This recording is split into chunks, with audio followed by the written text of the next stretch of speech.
রাজনৈতিক মামলার বাইরে দেশের ইতিহাসের সবচেয়ে আলোচিত ও সমালোচিত মামলার মধ্যে ২০০৯ সালের পিলখানা হত্যা মামলা অন্যতম। সেই হত্যাকাণ্ডের বিস্ফোরক আইনের মামলার ১৫ বছর পেরিয়ে গেলেও শেষ হয়নি এর বিচার কাজ। হত্যা মামলায় ৮৫০ জন আসামির মধ্য থেকে বিস্ফোরক আইনের মামলায় আসামি করা হয় ৮৩৪ জনকে।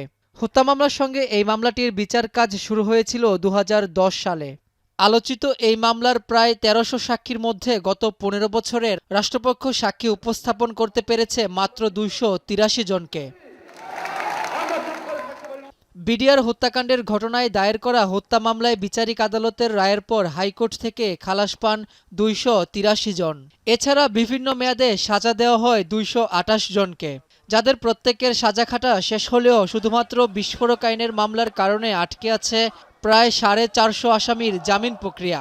আদালতে জামিনের আবেদনের পাশাপাশি ভুক্তভোগী পরিবারগুলো রাজপথে নেমেছে বারবার, তবুও আলোর মুখ দেখেননি তারা। পিলখানা হত্যাকাণ্ডের বিস্ফোরক আইনের মামলার বিচার কাজ চলছিল বকশীবাজার আলিয়া মাদ্রাসার অস্থায়ী আদালতে। দীর্ঘদিন এই মামলার সাক্ষ্য গ্রহণও বন্ধ ছিল।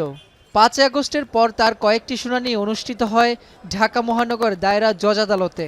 গত ৯ জানুয়ারি বকশীবাজার অস্থায়ী আদালতে জামিন শুনানি হওয়ার কথা থাকলেও তা পণ্ড হয় এজলাসে আগুন লাগা ও মাদ্রাসা শিক্ষার্থীদের তোপের মুখে।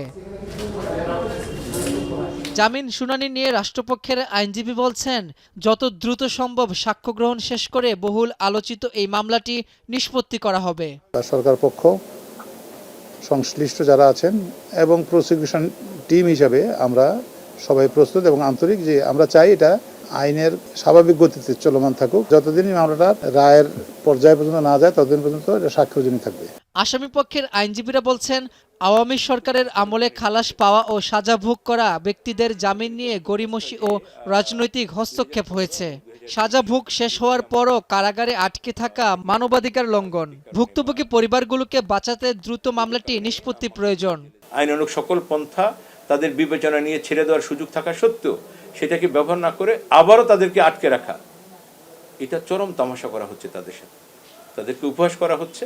এবং সবচেয়ে বড় জিনিস হচ্ছে যে তারা কোনো অন্যায় করেন নাই, অবিচার করেন নাই, কোনো জুলুমের শিকার হচ্ছেন তারা প্রতিনিয়ত। এই মজলুম মানুষগুলোকে তারা দেখবেন, এটা আমরা আশা করছি। বহুল আলোচিত এই মামলার বিচার কার্য সরিয়ে নেওয়া হয়েছে কেরানীগঞ্জ কারাগারের অস্থায়ী আদালতে। ১৯ জানুয়ারি এই মামলার জামিন শুনানি ও সাক্ষ্য গ্রহণ করা হবে। ৩৫০ জনের মতো জামিনের আবেদন করেছেন বলে জানান রাষ্ট্রপক্ষ। রাব্বি হোসেন, এখন, ঢাকা। একনল হ্যান্ড ওয়াশ 100% প্যারাবেন ফ্রি, তাই নিরাপদ হাতের জন্য আস্থা রাখুন একনলে।